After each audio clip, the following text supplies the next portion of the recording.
Ag Day is brought to you by Firestone Ag. Harvey Firestone invented the first pneumatic farm tire, forever changing what it means to farm hard. Visit firestoneag.com to learn more about this history and tire solutions for today.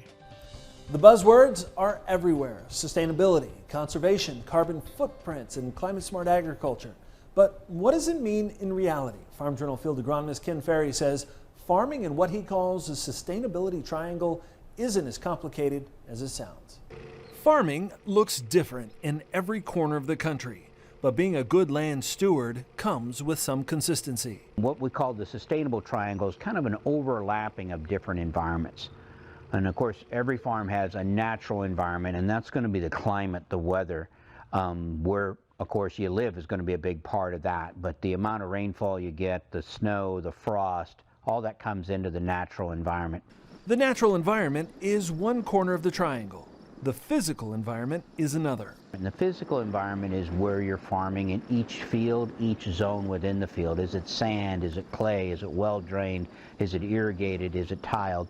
And then there's the human environment. Of course, that involves finance as far as how much revenue we need to generate from the farm. It talks about thinking about the equipment, the manpower that you have, the ability, the skills. It also includes things like government regulations and incentives to perform certain practices.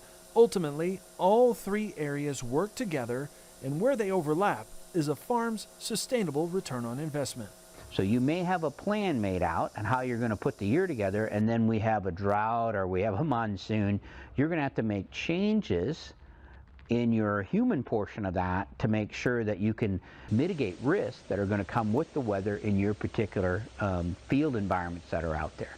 This year, for instance, challenges are coming from input costs as farmers seek to balance expenses with managing the physical environment. Because of the cost, we need to use less, but we need to get the same or more out of it.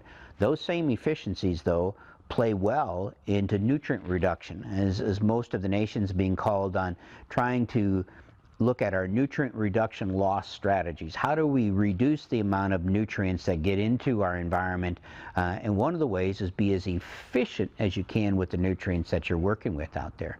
Utilizing things like the 4 R's, the right rate, right product, right time, and right placement, can benefit the environment and the bottom line. We can reduce some of our inputs, which will help us out financially by being more efficient with our timing and placement, but it's going to add labor to the picture and it's going to add machinery to the picture. Things to consider when moving fall nitrogen applications to spring, or even splitting up applications to improve efficiency and reduce the opportunity of nutrient loss. Every time we break a nitrogen application, we pick up somewhere around 10% efficiency.